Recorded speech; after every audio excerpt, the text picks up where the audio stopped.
The American doctor's hands were inside her body, and Yuki Nakamura realized with horror that she was still conscious. Blood pulsed against his fingers in rhythmic waves. Thump, thump, thump, each beat weaker than the last, each one counting down to an ending she had accepted 18 hours ago when the transport plane went down in the Texas desert. Above her, the surgical lights burned white hot, blurring into halos that merged with the pain radiating from her abdomen. The smell hit her next, antiseptic sharp and chemical so different from the smell of burning metal and her own blood that had filled her nostrils for 3 days while she lay buried in wreckage waiting to die. American voices shouted medical terms she recognized from her training at UC San Francisco 7 years ago, when the world was different, when she believed medicine could transcend borders, when she was young and foolish enough to think an oath meant something more than words on paper. Her vision sharpened for a moment. She saw the American flag hanging on the concrete wall behind the surgical theater. Red, white, and blue. The enemy's colors? The colors of the men who had dropped atomic fire on her homeland, on her family, on everything she had ever loved. Why were they operating on her? Why had they not let her die in that Texas dust where enemy soldiers belonged? The pain flared again, white hot and total, dragging her back under consciousness like an anchor, pulling a ship to the ocean floor. From somewhere near the doorway, a voice cut through the chaos. Male, tired, resigned. She will not survive the night. The American surgeon did not look up, did not acknowledge the speaker. His eyes stayed fixed on her face, watching the color drain from her skin like water from a broken vessel. He was perhaps 38 years old, with sandy hair going gray at the temples and lines around his eyes that spoke of too many surgeries, too many young men dying on tables just like this one. His name tag read Hayes, Dr. Michael Hayes. His jaw clenched so hard she could see the muscles jumping beneath his skin. Then he spoke, and his words sounded like they came from someone else. Someone who still believed in oaths and honor and the idea that mercy meant something. Then we have until morning. Prep me 4 units of O negative, all the gauze we have left. And someone find me an anesthesiologist who has not been drinking. He paused. The silence stretched like a wire about to snap. I am not letting her die on my watch. The nurse stared at him like he had lost his mind. A woman in her 30s with red hair pulled tight under a surgical cap, her face a mask of barely controlled fury. Captain Hayes, our supplies are meant for American soldiers. I know exactly who our supplies are meant for. Hayes cut in without looking up. I also know my oath, the same oath she took. Get it done. Somewhere into the doorway, a corpsman took a step back. Another soldier, big with calloused hands and eyes full of hatred, spat on the floor, spilling American blood for a Jap devil. My father would roll in his grave. Hayes finally looked up. His eyes met the soldiers with an intensity that made the larger man take half a step backward. Your father would understand that I am a doctor or I am an American, and she is a patient before she is the enemy. Now get out of my operating room or I will have you arrested for obstructing medical treatment. The soldier left, but his hateful glare lingered, and in the darkness outside, Yuki heard his voice whispering to others, planting seeds of discontent that would sprout in the days to come. She wanted to tell Hayes to stop, wanted to tell him to save his supplies for American boys who deserve them, wanted to tell him that she understood hatred, that she carried it herself, that mercy was a luxury neither of them could afford in a world that had just dropped atomic bombs on cities full of civilians. But the anesthesia pulled her under before she could form the words, before she could release him from the burden of saving her life. The last thing she heard was the sound of surgical instruments being laid out on steel trays, the click and scrape of metal on metal, the sound of preparation, the sound of a man choosing to honor his oath even when everything argued against it. Then darkness took her. But what Hayes did not know, what no one in that operating room could possibly understand, was that the woman dying on his table was not an ordinary enemy. In the battered metal medical kit they had pulled from the wreckage lay a leather journal. 237 names. 237 Allied soldiers she had saved in secret at a prisoner exchange camp in Texas. And if she died tonight, that secret would die with her. In that darkness, Yuki dreamed. She dreamed of San Francisco in 1938, a different world, a world where war was still something that happened to other people in distant countries. She had been 24 years old, the only woman in a medical school class of 47 men the only Japanese student in a program that prided itself on diversity while practicing exclusion in 1,000 subtle ways.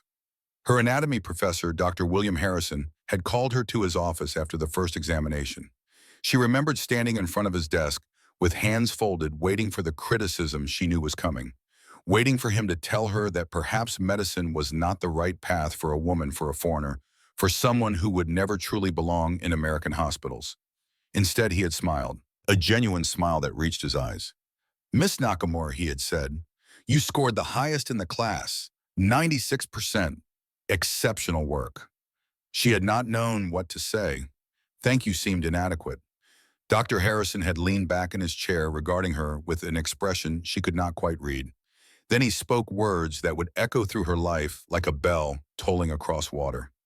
"Medicine transcends borders, Miss Nakamura. Your oath is to humanity, not to nations. Remember that when the world tries to make you choose between your heritage and your calling. Remember that healing knows no flag, no allegiance, no boundary, except the one between life and death. We are physicians first. Everything else is secondary." She had believed him then, believed it with the fierce certainty of youth, believed it through graduation in 1939, believed it when she returned to Japan to serve her country as a military surgeon, believed it even as war clouds gathered and the politicians spoke of destiny and empire and all the pretty words that disguise the ugly truth of conquest. She believed it still at Crystal City in 1943. Crystal City was not an ordinary prison camp. It was a diplomatic exchange facility in South Texas established under agreements between the United States and Japan for the exchange of civilian internees and prisoners of war. Under these agreements, medical personnel from both nations were permitted to serve at the facility to care for their respective nationals. Yuki had been assigned there as part of a Japanese medical delegation. Her official duty was to treat Japanese-American internees being held for potential repatriation to Japan. But Crystal City held more than just internees. In a separate section behind additional fences and guard towers, Allied prisoners of war were kept, men captured in the Pacific Theater. Americans, British, Australians, and Chinese civilians caught in the crossfire of war. All of them held in conditions that violated the Geneva Convention they were supposedly protected by. The camp commander made his position clear on her first day. Colonel Marcus Webb was a man of 52, with a face like it had been carved from Texas granite. His eyes were pale gray and cold as sharpened steel. He sat behind a massive oak desk with fingers interlaced, looking at Yuki like she was an insect he was considering whether to crush. "Dr. Nakamura," he said in a voice deep and steady as a diesel engine, "let me make expectations clear. You treat your people, the Japanese civilians and internees. You do not treat the Allied prisoners. They receive minimal care from our own medics, just enough to keep them alive for potential exchange. Nothing more." Colonel Yuki began, "The Geneva Convention states that all prisoners are entitled to adequate medical care regardless of the Geneva Convention." Webb cut in with a voice sharp as a blade, "is a piece of paper that your country has already violated 1,000 times over. Do not lecture me about conventions when your soldiers are bayoneting prisoners in the Philippines." He stood and walked to the window, his back to her. "My brother died at Wake Island, executed after he surrendered. They took his head with a samurai sword." He turned back, and in his eyes, Yuki saw something colder even than hatred. Complete indifference to enemy suffering. "So do not talk to me about conventions. Do not talk to me about rights. Those men are lucky I allow them to live at all." Yuki had nodded, agreed. What else could she do? But that night, unable to sleep in the suffocating heat of her quarters, she heard the sounds from the prisoner section. Moaning, crying, the sound of men dying slowly from infected wounds because no one would waste proper medicine on enemies. She remembered standing at the fence separating the sections, looking across at the dark barracks where Allied prisoners lay suffering. Remembered the weight of her medical kit in her hands.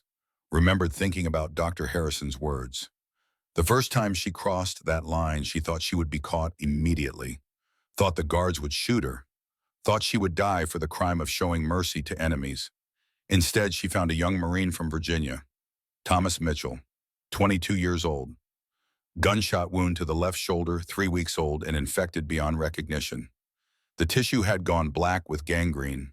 Without intervention, he would lose the arm, probably lose his life. She operated on him by candlelight in a storage shed using instruments she had smuggled from the medical building. Using techniques she had learned at UC San Francisco under professors who taught her that all patients deserve the same quality of care regardless of who they were or where they came from. Thomas Mitchell had been delirious with fever and infection. But as she worked digging out bullet fragments, debriding dead tissue, cleaning the wound with precious antiseptic, he had opened his eyes, met her gaze, seen her Japanese features, her military uniform. Why, he whispered, "Why help me?" Because she had answered in careful English. Because my oath does not ask what flag you serve. It only asks if you are suffering. She saved his life that night. Then she saved another, and another. Over the next 2 years, she treated 237 Allied prisoners in secret, operating in darkness, hiding from guards, giving her own food rations to help men heal faster, documenting everything in a leather journal she kept hidden in her medical kit. Names, service numbers, injuries, treatments, and most importantly, transfer locations. When prisoners were moved to other camps or facilities, she recorded where they went. She documented because she knew that many of these men were listed as missing in action. Their families thought them dead. But if someone found this record, if someone who cared about bringing men home found this list, they could use it. They could reunite families. They could bring closure to mothers and wives and children who waited in agony for news that never came. Among those she treated were Chinese civilians who had been caught up in the war, refugees who had fled Shanghai only to be captured and interned as potential enemy aliens. One of them was a woman named Chen Meiling, 43 years old, a school teacher from Shanghai who had been trying to reach family in America when the war trapped her in the Pacific. She arrived at Crystal City in early 1944, already weakened from months of inadequate food and shelter. Within weeks, she developed dysentery. Yuki tried everything: clean water, rehydration, basic nursing care. But without proper medicine, and with Webb refusing to allocate any resources to foreign prisoners, dysentery killed slowly and horribly. Chen Meiling died in Yuki's arms on a March morning in 1944, and Yuki wrote down her name, documented her existence, recorded her nephew's name and unit, a young Chinese-American soldier named Robert Chen, serving in the United States Army, so that someday he might know what happened to his aunt. It was a fool's hope, a desperate gamble. But it was all she could offer. The gamble almost killed her, Webb discovered eventually. Not in the act itself, but close enough. They found antiseptic missing, found surgical instruments that should have been in the medical building hidden in her quarters. Colonel Webb had her beaten publicly in front of both the internees and the prisoners. A warning to anyone else who might think about showing mercy to enemies. She remembered the first blow, an American soldier's fist hard as iron striking her face. Remembered falling to the scorched ground with blood in her mouth. Remembered kicks to her ribs, to her back, to anywhere they could reach. But more than the pain, she remembered Webb's eyes as he watched. There was no anger in them, no passion, just the cold, distant satisfaction of a man watching what he considered justice being served. "You think you are someone?" he asked when the beating ended and she lay curled on the ground. "You think you can change anything, save a few enemies, and make a difference?" He laughed, a dry, humorless sound. "This is war, doctor, and in war you choose sides. You chose the wrong side." Then he ordered her transferred, sent back to California for reassignment, punishment disguised as standard rotation. She would have been sent to Japan, to the front lines, to field hospitals where surgeons died alongside soldiers. But the war was ending. Everyone knew it, even if no one said it out loud. The atomic bombs had fallen. Hiroshima on August 6th, Nagasaki on August 9th. Her family had lived in Hiroshima. Past tense. Had lived. The telegram came 3 days after Nagasaki. Brief, clinical, every word a knife. Nakamura family, Hiroshima, deceased. All members, atomic blast. August 6th, her father, her mother, her 2 younger brothers. Twins 16 years old when the bomb fell. Still children, really. Still believing the propaganda about honor and sacrifice and the divine destiny of the empire. Everyone she had ever loved. Everything that mattered. Gone.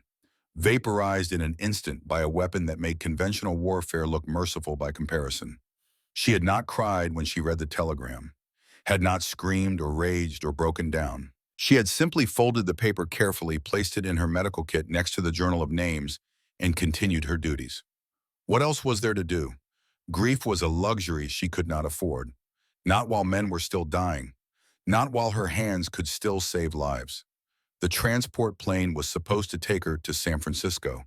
From there, she would have been repatriated to Japan, to a country that no longer existed as she had known it, to cities reduced to ash, to a culture shattered by total defeat.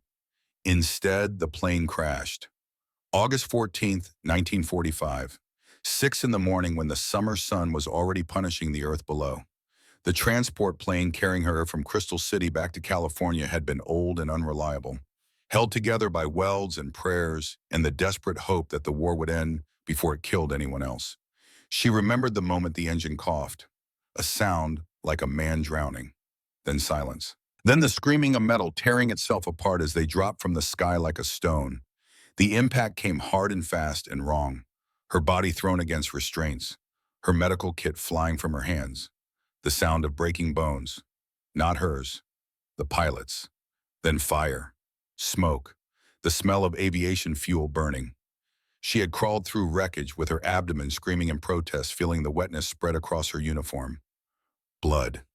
Her blood. Shrapnel lodged somewhere deep inside where her hands could not reach, where only another surgeon's skill could save her. For 3 days, she lay in the rubble of the crashed plane 2 miles from anywhere, buried under twisted metal in the merciless August heat of West Texas. The sun beat down like punishment, like divine retribution for wearing the uniform of the Imperial Japanese Army. Her hand found the metal medical box even as consciousness slipped away. Waterproof, battered but intact. Inside it, wrapped in oilcloth, lay the journal. If the Americans found this journal, they would know what she had done. They would know she had betrayed her own command to honor her oath. They would know she had risked execution to save enemy soldiers because she believed that healing mattered more than flags. But if they found it, would they believe, or would they see only another enemy, trick, another deception from the nation that had attacked Pearl Harbor? She did not know. And in that moment, buried in wreckage with shrapnel tearing her apart from the inside, she thought perhaps it did not matter. Perhaps justice meant dying here in the Texas desert, anonymous and alone, her good deeds buried with her body. But then the voices came. American voices. Soldiers. Young men speaking English with accents that reminded her of her medical school classmates. Hands reaching into the wreckage. Strong hands. Careful hands, lifting debris away, finding her, seeing her uniform. The Imperial Japanese Army insignia. The Medical Corps designation. She waited for the hands to stop, waited for them to leave her there, waited for the justice she deserved. Instead, they lifted her free, carried her to a jeep, drove her through desert heat toward Fort Bliss Army Hospital while she bled into their seats. And she wondered what kind of men saved their enemies. The present crashed back into focus. The surgical theater. Dr. Hayes with his hands still moving inside her abdomen with careful precision. Rain hammering against the corrugated tin roof of the converted aircraft hangar with such violence that the sound drowned out her own heartbeat. A nurse's voice cut through tight with controlled urgency. She is stabilizing. Blood pressure 92/58, heart rate 108. Against every expectation, Captain. She is actually stabilizing. Hayes stepped back from the table. His surgical gown was soaked with her blood. His face showed exhaustion beyond measure. But his eyes showed something else, something that looked almost like hope. Then she is going to live, he said quietly, against all odds, against everything that said she should die. She is going to survive. And in that moment, hearing those words spoken by an enemy who had become her unlikely savior, Dr. Yuki Nakamura understood something profound. Understood why Dr. Harrison had been right all those years ago. Understood why she had risked everything to save those prisoners. Understood why the oath mattered more than flags or nations or all the artificial divisions humans created to justify cruelty to each other. She closed her eyes again. Not from pain this time. From something, tell him, something that felt dangerously close to gratitude, to wonder, to the recognition that the world might be more complicated than propaganda allowed, that enemies might be capable of mercy, that the Americans she had been taught to hate might be capable of seeing past her uniform to the human being beneath. Outside the surgical theater, Sergeant Luis Morales stood in the rain and smoked a cigarette, his third of the night. Or was it morning now? He had lost track of time somewhere around hour 5 of the surgery, around the moment when he realized that Captain Hayes was actually going to save the Burmese woman's life, was actually going to use up precious resources on an enemy combatant while American soldiers waited for treatment in the main ward. His cousin Miguel had died at Guadalcanal, shot by Japanese soldiers while trying to surrender. His body never recovered. His mother still kept a photograph of him on the mantle, still set a place for him at family dinners, still refused to accept that her son was gone forever. How could Morales explain to her that the Army doctor at Fort Bliss had spent 9 hours saving a Japanese surgeon's life? How could he make her understand he could not? There was no explanation that would make sense, no justification that would satisfy the grief and rage that came from losing someone you loved to an enemy's bullet.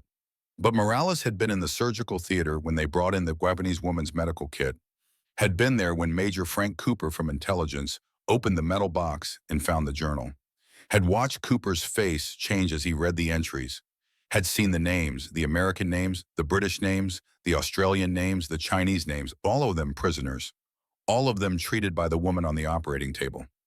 Morales took another drag on his cigarette, watched the rain fall, thought about his cousin, about how his mother would give anything to know where her son was buried, to have some kind of closure, some kind of answer. If this Japanese woman's journal could give that gift to other mothers and other wives and other children waiting for news, then maybe Hayes was right. Maybe she deserved to live. Maybe mercy was not weakness after all. Maybe it was the only thing that separated them from the monsters they were fighting. The rain continued to fall. Morning would come soon, and with it questions, accusations, demands for explanation. But for now, in the quiet hours before dawn, a Japanese surgeon slept under American guard in an American hospital. Her life saved by an American doctor who chose to honor his oath over his hatred.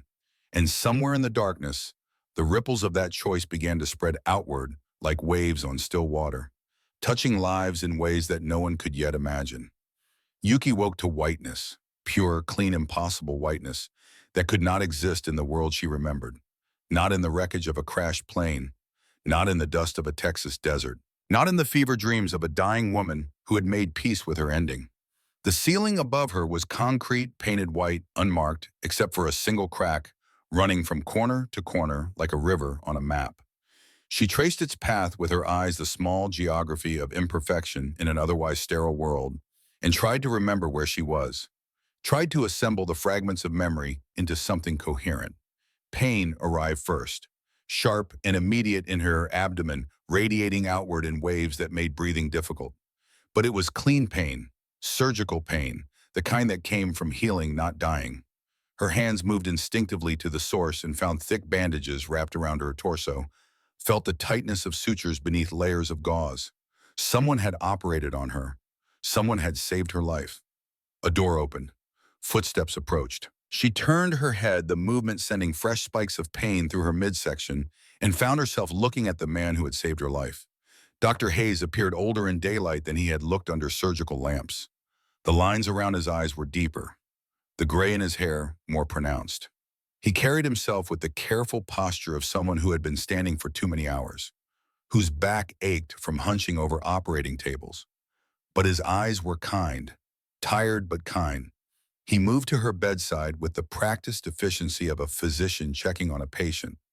No wasted motion, no unnecessary flourish, just competent care delivered with the matter-of-fact professionalism that came from years of practice. Easy, he said. His voice was softer than she remembered. You have been through major surgery. You are going to survive, but you need to stay still. Those sutures will not hold if you try to move too soon. Yuki stared at him, tried to find words in English. Her mind felt sluggish, wrapped in cotton, still fighting through the aftermath of anesthesia and trauma, and 3 days of dehydration in the desert heat. Why she finally managed. The single syllable came out as a croak. Her throat was raw from the breathing tube they must have used during surgery. Hayes pulled a chair closer to the bed and sat down with a slight wince that suggested his own body was protesting the long night. He regarded her for a long moment before answering. And in that moment, Yuki saw something in his face that terrified her more than anger would have.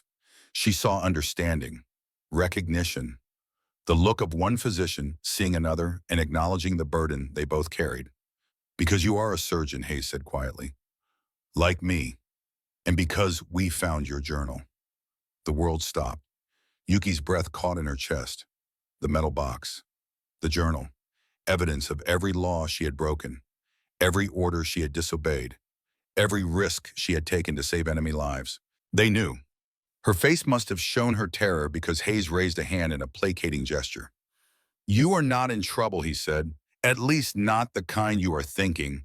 Major Cooper from Intelligence has the journal now.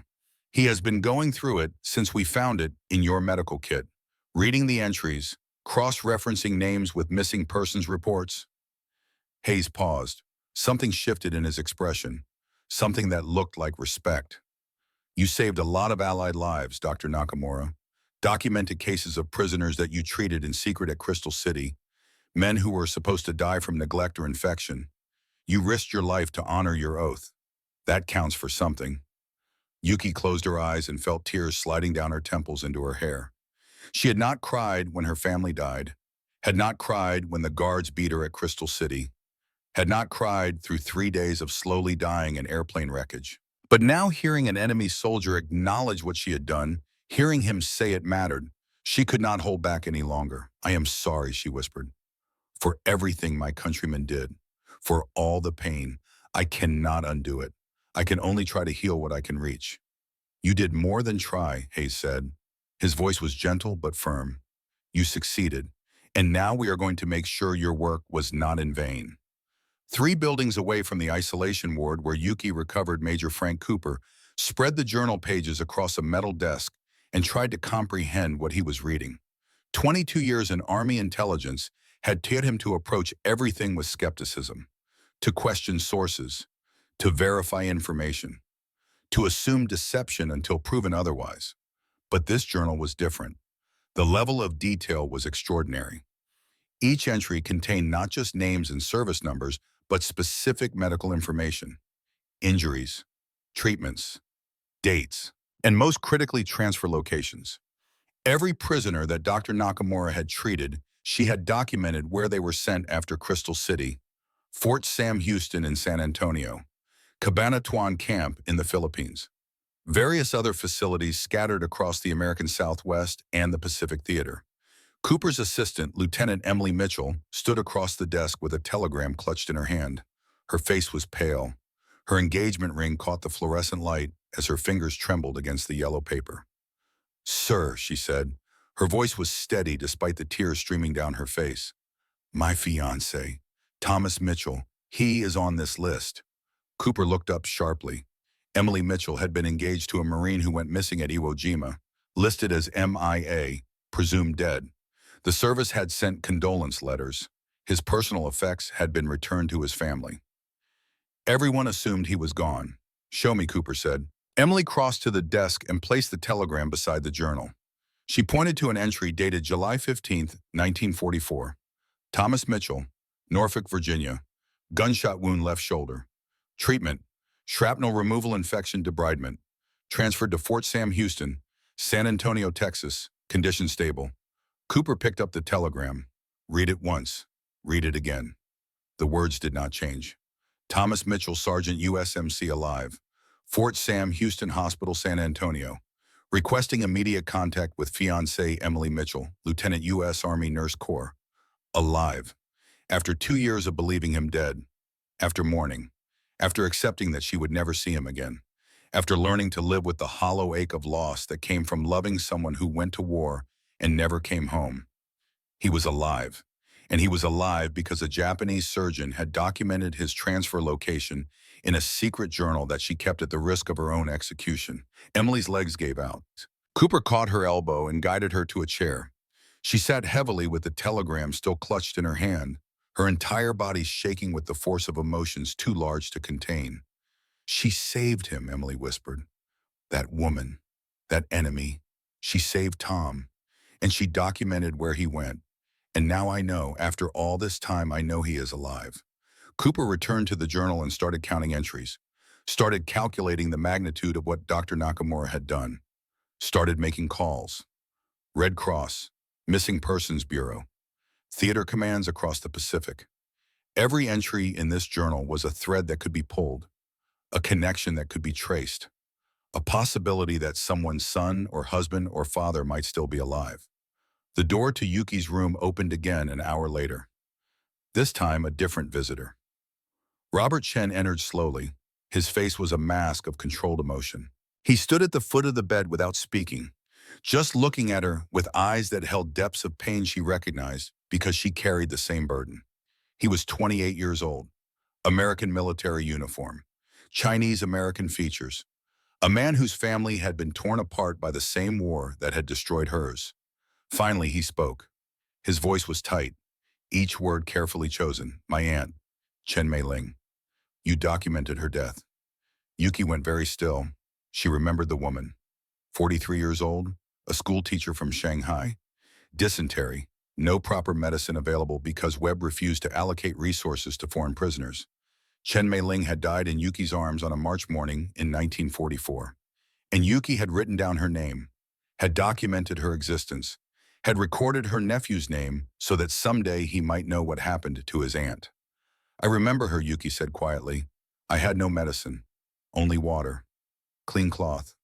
She died. I am sorry. I wrote her name so someone would remember, so she would not be forgotten. So you would know. Chen's jaw worked. His hands clenched at his sides. You are Japanese. Your country's soldiers drove her from Shanghai. Your country's war trapped her in the Pacific. Your country, he stopped, took a shaking breath. But you wrote down her name. You cared enough about a Chinese woman to remember her, to document her death with respect, to make sure I would know what happened to her. His voice cracked. I do not know how to hate you and thank you at the same time. Yuki met his eyes and saw the war there, the struggle between rage and gratitude, between the desire for revenge and the recognition of shared humanity. Then do not try to do both, she said softly. Just remember her. That is all I could give her. Memory, and now you have it. Chen stood silent for a long moment.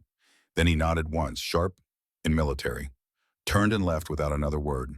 But something had shifted. Something had changed. One more connection made across the divide of nationality and uniform and all the walls that war built between people. Yuki woke again to find a young man standing at the foot of her bed. He could not have been more than 19 with the kind of face that had probably looked 12 until very recently. Sandy haircut, military short, freckles across his nose, a Texas accent thick as honey when he spoke. Ma'am, he said nervously, Doc says you can eat now. I brought you breakfast. He held a tray like it contained something precious and fragile, set it carefully on the bedside table, stepped back with the uncertain posture of someone who did not know if his offering would be accepted or rejected.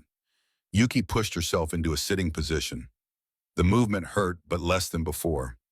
Her body was healing, knitting itself back together with the resilience that had allowed her to survive 3 days in wreckage and hours on an operating table. She looked at the tray and stopped breathing.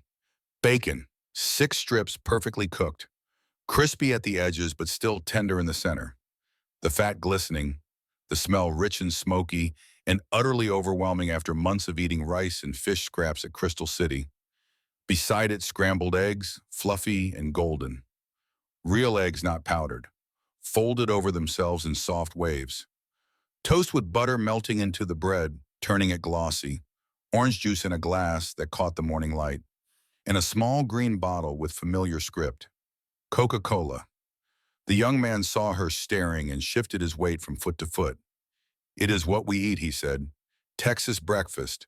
My mama makes it every Sunday after church. I thought you might be hungry after surgery and all. Yuki could not speak, could not find words adequate to the moment. This boy, this American soldier who should hate her, who had every right to refuse her even basic sustenance, had brought her a meal from his own culture, had shared something precious, had offered kindness where he could have offered cruelty. Her hand reached for the bacon before her mind fully engaged, picked up a strip, felt the texture, crispy exterior, the give of meat beneath. She raised it to her lips. The first bite exploded across her senses like a revelation. Salt, smoke, fat rendered to the perfect balance between liquid and solid. Richness that coated her tongue. Flavor so intense after months of bland rations that it felt almost painful. She chewed slowly, savoring every molecule, feeling tears on her face again. The young man shifted nervously. "Ma'am, did I do something wrong? Is it bad I can get you something else I can?" Yuki shook her head, swallowed, found her voice. "No, you did something kind. After everything you give me kindness." She took another bite. Let the bacon crunch between her teeth. Let the flavor fill her mouth. Let herself experience this small miracle of generosity from an enemy who chose to be human instead. The soldier relaxed slightly and managed a small smile. "Name is Billy Carter, ma'am. Private from a ranch outside Abilene. My folks raise cattle, so I know good food when I see it." He paused and looked uncomfortable again. "Dr. Hayes told us what you did at Crystal City, how you saved all those prisoners. My daddy always says you judge a person by what they do when nobody is watching, when it costs them something. I reckon you paid a price for being decent." Yuki finished the bacon and moved to the eggs. Soft and rich and perfect. Then the toast. The butter had soaked in, making each bite an exercise in simple pleasure.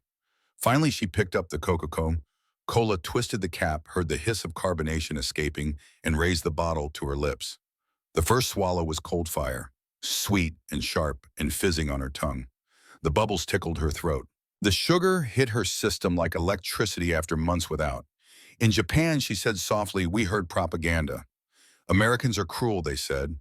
"Americans are devils. They will torture you. They will show no mercy." She took another sip and let the sweetness linger. "But you give me bacon and eggs, and this, and mercy." The propaganda was lies. Billy Carter's expression shifted, something proud and sad at the same time. "Well, ma'am, I reckon every side tells lies in wartime. Makes it easier to fight people if you think they are monsters instead of just folks who happen to be on the other team." He collected the empty tray and paused at the door. "You rest up now. Doc says you are healing good, but you got a ways to go yet." He left. The door clicked shut, and Yuki sat alone in the white room with the taste of bacon and Coca-Cola still lingering on her tongue, feeling the world she thought she understood shifting beneath her like sand. August 15th, 1945. The day the world changed. Yuki heard the commotion before she understood what it meant. Shouting in the corridors, running footsteps, the sound of celebration. Men's voices raised in joy and relief in the kind of primal release that came when fear finally ended. A nurse burst into her room. Young, pretty, face flushed with excitement. "It is over. The war is over. Emperor Hirohito just announced Japan's surrender." She was gone before Yuki could respond. Gone to join the celebration. To kiss soldiers. To throw her cap in the air. To scream with joy that the killing had finally stopped. Yuki lay in bed and listened to the sounds of American victory. Heard bottles clinking. Heard someone playing a trumpet badly. Heard laughter and singing and all the noises that accompanied the end of the worst war in human history. And she wept. Not from joy, from devastation. Her country had surrendered, had accepted total defeat, had bowed to terms that would reshape Japan forever. The empire was gone. The military was dismantled. Everything her father's generation had built, everything they had believed in, reduced to ash and rubble, and the bitter taste of unconditional surrender. Hiroshima, Nagasaki, two cities erased in atomic fire. Her family among the hundreds of thousands dead. Her home destroyed. Her culture shattered. She had no country to return to. No family waiting. No place in the world that wanted her. Dr. Hayes found her curled on her side, sobbing silently into the thin pillow. He entered without knocking. Stood by the bed. Said nothing. Just pulled the chair close and sat down. He did not offer platitudes. Did not tell her it would be okay. Did not try to minimize her grief with hollow words about necessary sacrifice or justified violence. He just stayed. Sometimes she would realize later, presence was the only medicine that mattered. Sometimes the greatest gift one human could give another was simply to witness their pain without trying to fix it or explain it away. Hayes sat with her for an hour while she cried for everything she had lost, for her family, for her country, for the world that had existed before atomic bombs taught humanity what total war truly meant. When the tears finally stopped and her body had exhausted itself and left her hollow and empty, Hayes spoke. "The tribunal convenes next week," he said quietly. "You will be questioned about your service at Crystal City, about the prisoners you treated, about the journal." Yuki closed her eyes and waited for the rest. Waited for him to tell her she would be tried for war crimes, executed for serving the enemy, punished for wearing the wrong uniform in the wrong war. But Hayes continued in that same quiet voice. "I am testifying on your behalf. So is Lieutenant Mitchell. So is Corpsman Chen. So are dozens of liberated prisoners who were found using coordinates from your journal. Men who are alive because you documented where they were transferred. Families who are reunited because you cared enough to keep records." He paused. "You will not be convicted, Wuki. You will be recognized as what you are. A physician who honored her oath even when it meant risking everything. A humanitarian who chose mercy over obedience. A surgeon who saved lives regardless of nationality." Yuki opened her eyes and looked at him through the blur of tears. "Why do you do this? Why fight for me?" Hayes smiled, tired but genuine. "Because you are not the enemy anymore. The war is over. Now you are just a doctor who saved lives, same as me, and doctors look out for each other." He stood and moved toward the door, paused with his hand on the handle. "Rest up. The tribunal will want you strong enough to testify. And after that, we will figure out what comes next." He paused again. "But first, Billy Carter wants to invite you to his family's ranch before you leave Texas. His father is having a barbecue. The whole county is coming. Billy says any friend of his is welcome." Hayes's eyes softened. "And I think you should go. I think you should see what America looks like when we are not at war. When we are just people sharing food and stories and the simple pleasure of being alive." He left, and Yuki lay in the white room processing the impossible idea that she might survive. Not just the surgery, but the war itself. That mercy might prove stronger than hatred. That the oath she had honored at such cost might actually mean something in a world that had just learned what atomic weapons could do to cities full of civilians. The Carter Ranch sat 30 miles outside Fort Bliss, accessible only by dirt roads that cut through mesquite and sagebrush in the kind of vast emptiness that defined West Texas. The sun was setting as they arrived, painting the sky in layers of orange and purple and deep crimson that looked like something from a painting rather than reality. Yuki stepped out of the Jeep and stopped breathing. The smell hit her first, mesquite smoke rich and sweet and utterly unlike anything in her experience. It carried on the evening breeze along with the sound of men's laughter and the crackle of fire and the low mooing of cattle in distant pens. Billy led her around the house to the backyard where a massive smoker dominated the space, 6 feet long, metal construction blackened by years of use, heat radiating from it in waves that made the air shimmer. Billy's father stood beside the smoker tending meat with the focused attention of an artist working on a masterpiece. William Carter was perhaps 62 years old, with weathered skin that spoke of decades under the Texas sun, hands scarred from ranch work, eyes that held both sorrow and kindness in equal measure. He looked up as they approached and studied Yuki for a long moment. Then he smiled. "Dr. Nakamura," he said. His voice was deep and textured like wood grain. "Name is William Carter. This here is my ranch, my barbecue, and you are most welcome." He extended a hand. Yuki took it. His grip was firm but gentle, the handshake of someone who knew his own strength and chose to temper it with care. "Billy tells me you saved a lot of boys who should have died," William said. "You risked your neck to do right by folks who were supposed to be your enemy. That takes sand. That takes character. Far as I am concerned, anyone with that kind of backbone is Texas enough for me no matter where they were born." He gestured to the smoker. "Been cooking this brisket since dawn. 16 hours low and slow over mesquite. That is how we do things here.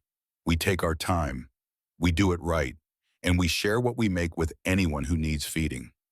Yuki felt her throat tighten. She had expected suspicion, hostility, the same cold hatred she had seen in Colonel Webb's eyes. Instead, she found welcome. "Your son," she said carefully. "He told me you lost your brother. In the war. To Japanese soldiers." William's expression shifted. The smile faded but did not disappear entirely. Something deeper took its place, something that looked like hard-won wisdom. My brother James died at Bataan, he said quietly, executed after the surrender. I spent a long time hating every Japanese face I saw, hating the whole nation for what they did to him.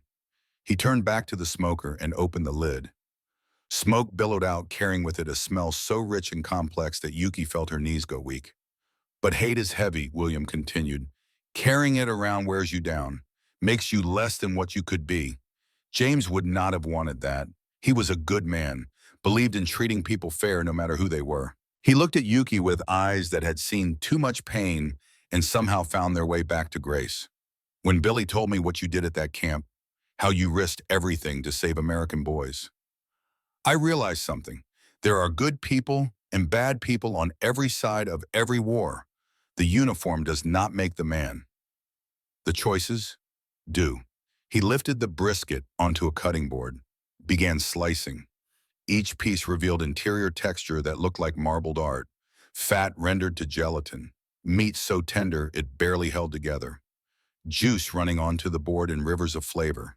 He handed Yuki a plate piled high with brisket, added coleslaw made with vinegar and pepper that would cut through the richness, beans cooked with bacon and molasses, fresh cornbread still warm from the oven, a jar of sweet tea that caught the last rays of sunlight and glowed like amber. She found a seat at a long table made from rough-hewn wood. Around her, ranch hands and soldiers and neighbors gathered. 20 people, 30, all of them sharing food and stories and the easy camaraderie that came from community built over generations. Yuki picked up a slice of brisket with her fork, raised it to her mouth. The first bite stopped the world. The smoke flavor hit first, deep and sweet from mesquite wood burned down to coals over 16 hours. Then the pepper crust, spicy and aromatic. Then the meat itself falling apart on her tongue, fat melting like butter, texture so tender it required almost no chewing, richness that filled her mouth and throat and seemed to spread warmth through her entire body. She closed her eyes and felt tears on her face again. But these were different tears. These were tears of overwhelming gratitude, of recognition that kindness existed even in a world that had just demonstrated its capacity for atomic horror. "This is love," she whispered. William Carter, sitting across from her, smiled. "Yes, ma'am, that is exactly what it is. Time and care and sharing what you have with folks who need it. That is the best of what we are. That is what is worth preserving when everything else goes to hell." She ate slowly, savoring every bite. The brisket, the coleslaw that provided acid to balance the fat, the beans that added sweetness, the cornbread that soaked up juice and completed the symphony of flavors. Around her, people talked and laughed, told stories about the war ending, about brothers and sons coming home, about the future they would build now that the killing had stopped. And they included her in their circle, passed her dishes, refilled her tea, treated her not as enemy or outsider but as guest, as human, as someone worthy of sharing their table. William raised his jar of tea. "A toast," he said. The table quieted. "To Dr. Nakamura, who proved that decency transcends nationality, who honored her oath when it cost her everything, who saved our boys and kept records that brought them home." He looked directly at her. "You are Texas now, Doc, and that means you are family." 30 voices echoed the sentiment, 30 jars raised in her direction, 30 people choosing to see past uniform and accent in the divisions that war had created. Yuki raised her own jar and found her voice. "Thank you for showing me that the propaganda was lies, that Americans are not devils, that mercy exists, that humanity survives even in darkest times." She drank. The sweet tea was perfect, cold and refreshing, and exactly right to cut the richness of the brisket still coating her tongue. And in that moment, surrounded by strangers who had chosen to become friends, eating food prepared with love and time, and the kind of care that transformed ingredients into art, Yuki understood something profound. She had survived. Not just the crash and the surgery and the tribunal to come. She had survived the war itself with her oath intact, with her humanity preserved, with the belief that healing mattered more than hatred, The San Antonio Military Court convened on September 23, 1945, in a limestone building that had witnessed 100 years of Texas justice. Yuki sat in the defendant's chair wearing a borrowed dress that hung loose on her frame, still underweight from the crash and surgery and months of inadequate rations before that. Her hands rested folded in her lap, trembling slightly, despite her efforts to keep them still. The charges were read in English that she understood perfectly from her years at UC San Francisco, serving enemy military forces at an internment facility, potential collaboration with hostile regime, possible war crimes committed against Allied prisoners of war. Each charge carried the possibility of execution. The tribunal consisted of 3 officers, a colonel, a Navy captain, a brigadier general with more medals on his chest than Yuki could count. They looked at her with faces that revealed nothing. Professional, clinical, the expressions of men trained to make difficult decisions based on evidence rather than emotion. The prosecution presented first, documented her service record, her assignment to Crystal City, her access to Allied prisoners. They built a case that suggested complicity in the camp's conditions. That implied she had been part of the machinery that kept enemy soldiers in substandard circumstances. Yuki listened without defending herself. What could she say? The charges were technically accurate. She had served at Crystal City. She had worn the uniform of Imperial Japan. She had been present while Allied prisoners suffered. That she had also saved many of them in secret was a detail that would come later. The defense called its first witness. Dr. Michael Hayes took the stand in full uniform, his captain's bars gleaming under the courtroom lights. He spoke for 3 hours, detailed the surgery, explained the journal, read entry after entry into the record. Names and dates and medical procedures performed in secret at great personal risk. He described finding Yuki in the wreckage, the shrapnel threatening her life, the complexity of the surgery, the moment he decided to save her life, despite every reason to let her die. And then he said something that made Yuki's breath catch. Dr. Nakamura is the finest surgeon I have ever encountered. Her documentation is meticulous. Her technique is flawless. Her commitment to her oath transcends nationality. She saved American lives when her own commanders ordered her to let them die. She risked execution to honor the same oath that I took when I became a physician. He paused and looked directly at the tribunal. If that is a war crime, then we have defined the term incorrectly. The second witness was Lieutenant Emily Mitchell. She approached the stand with her engagement ring visible on her left hand. New, shining, a symbol of the future that had been returned to her. Emily's voice was steady as she testified, described learning that her fiancé was alive, explained how Dr. Nakamura's journal had documented Thomas Mitchell's transfer location, how that single entry had reunited them after 2 years of believing he was dead. She looked directly at the tribunal members. My fiancé is alive because Dr. Nakamura refused to let hatred guide her hands. Our children will exist because she chose to honor her oath. Dozens of families have been reunited because she kept records that she could have been executed for maintaining. Her voice cracked, but she continued. If you convict her, you are convicting the woman who gave me back my future. Corpsman Robert Chen testified about his aunt, about finding her name in the journal, about the dignity of knowing what had happened to her, about the impossible conflict of hating and thanking the same person. But mostly he said quietly, I learned that the enemy is only the enemy until someone chooses to see them differently. Dr. Nakamura saw my aunt as a person who deserved respect even in death. That mattered more than nationality or uniform or any of the walls that war builds between people. The liberated prisoners testified in groups, men who had been found at Fort Sam Houston, at other camps across the Pacific, men whose families had believed them lost forever. They spoke of the Japanese surgeon who operated by candlelight, who gave her own food rations, who risked everything to save lives that her commanders had deemed worthless. Thomas Mitchell took the stand last. His left shoulder still showed scarring from the gunshot wound that should have killed him, would have killed him without intervention. Dr. Nakamura dug shrapnel from my shoulder in a storage shed at Crystal City, he said. She hid from guards. She used instruments she had smuggled from the medical building. She gave me her dinner rations for 3 weeks while I healed. He paused, his voice broke. Without her, I am dead. My fiancé never knows what happened to me. Our children are never born. He looked at Yuki with eyes full of gratitude. She is not a war criminal. She is a hero who wore the wrong uniform. The tribunal deliberated for 4 hours.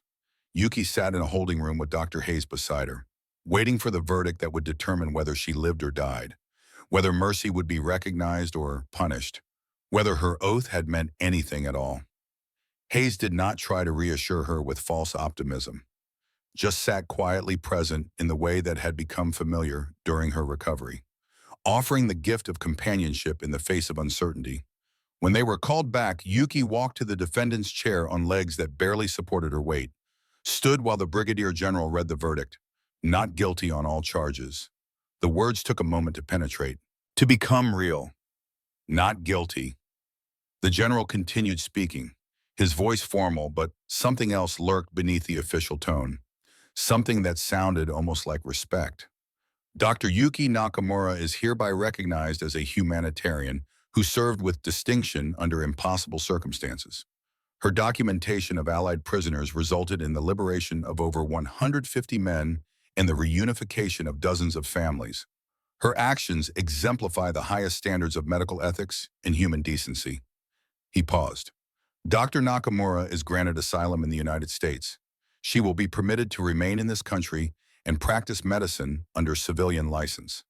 The tribunal recommends that she be considered for recognition by the International Red Cross for her humanitarian service. Yuki's legs gave out. Hayes caught her, held her upright while the courtroom erupted in applause, while Emily Mitchell wept, while Robert Chen nodded slowly from the back row, while Thomas Mitchell stood and saluted the woman who had saved his life.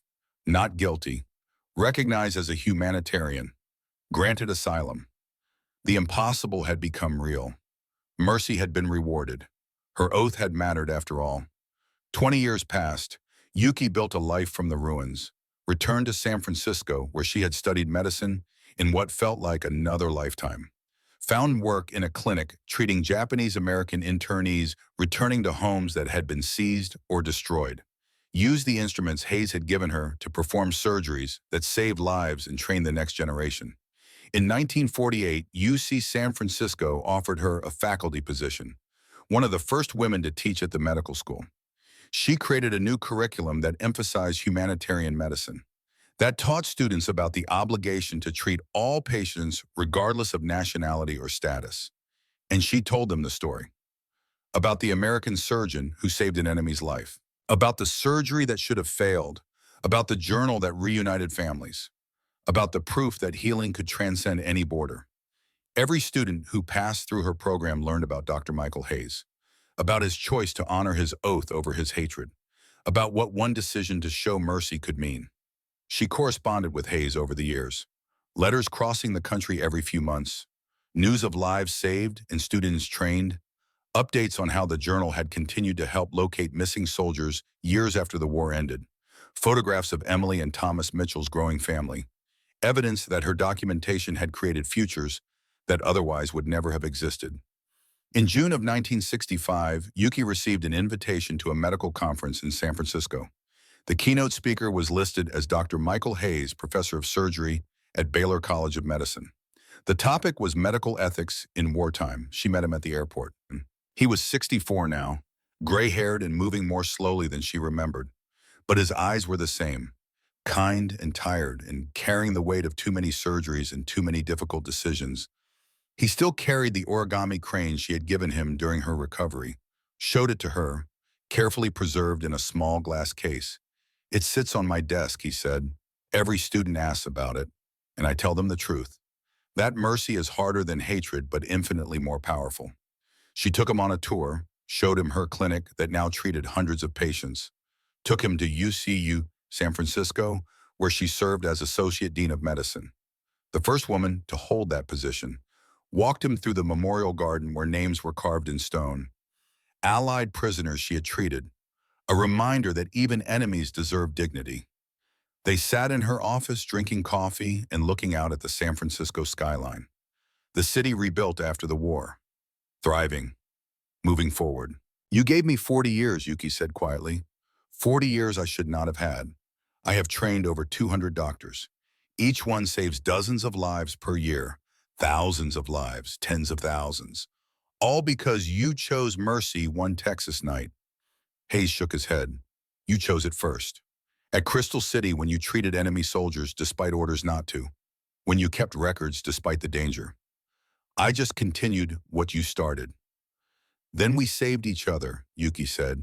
You saved my body. I gave you proof that the enemy could be redeemed. That mercy was not weakness. We both needed that. Hayes smiled and pulled out a photograph. Emily Mitchell standing with Thomas and their 3 children. A family that existed because a Japanese surgeon had documented a transfer location in a secret journal. Dozens of families, he said, descendants from the people whose names are in your journal. Children and grandchildren who exist because you documented where prisoners were sent. Because I kept you alive to share that information. He paused. That does not even count the ones who do not know, who do not realize their grandfather or father survived because of those records. The weight of it settled over them. One surgery, years of ripples spreading outward in ways they could never fully trace. The keynote speech the next day drew 1,500 doctors and medical students. Hayes stood at the podium and told the entire story. The dying enemy in Texas dust, the hatred he had to overcome, the surgery that should have failed, the journal that saved lives, the woman who became colleague and friend. When he finished, the auditorium was silent. Then slowly starting in the back and building like thunder, everyone stood. The applause lasted 5 minutes, wave after wave of recognition and respect. Yuki stood in the front row with tears on her face and bowed to the man who had saved her life. He bowed back. Equals. Partners in proving that humanity could survive even war. Yuki died in 1985. Cancer. Terminal.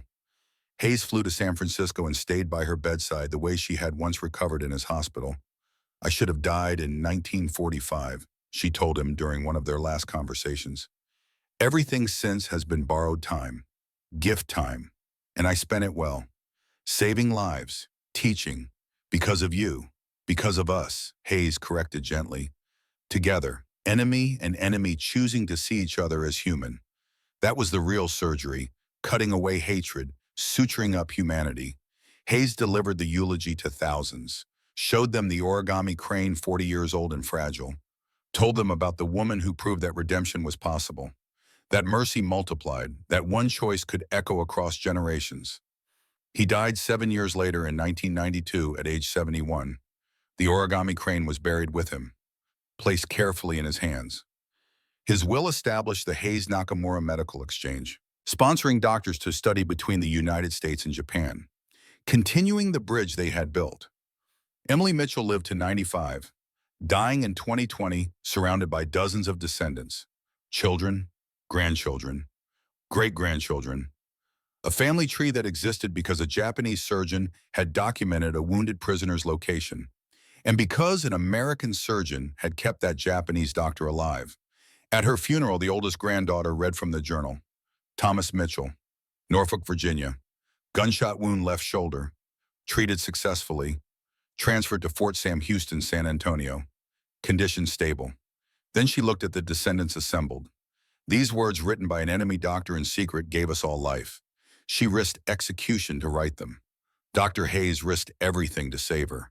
They chose mercy when hate was easier. And because of those choices, we are all here today. In both San Antonio and San Francisco monuments stand, 2 hands clasped, American and Japanese, surgeon and surgeon, enemy and friend. The inscription reads simply, "She will not survive the night." But she did, because mercy is stronger than hate. Medical students still visit, still read the plaques describing the surgery. The journal of names, the years of borrowed time spent saving lives. And they learned the lesson that Hayes and Yuki proved, that our humanity is not destroyed by war. It is tested, and in how we respond to that test, in the choices we make when everything argues against compassion. We define not just ourselves, but the world we leave behind. One surgery, one journal, decades of ripples, still spreading, still teaching, still proving that mercy once given never dies. The war ended in 1945, but the effects of 2 physicians choosing to honor their oaths over their hatred continue today. In the doctors they trained, in the lives those doctors saved.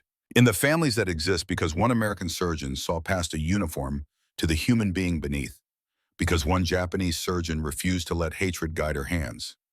Names in a journal, doctors trained, lives saved, futures created, all because two people on opposite sides of the worst war in human history chose to see each other as human rather than enemy. That is the legacy. That is the lesson. That is the proof that mercy is not weakness. It is the strongest force we have, and it never dies.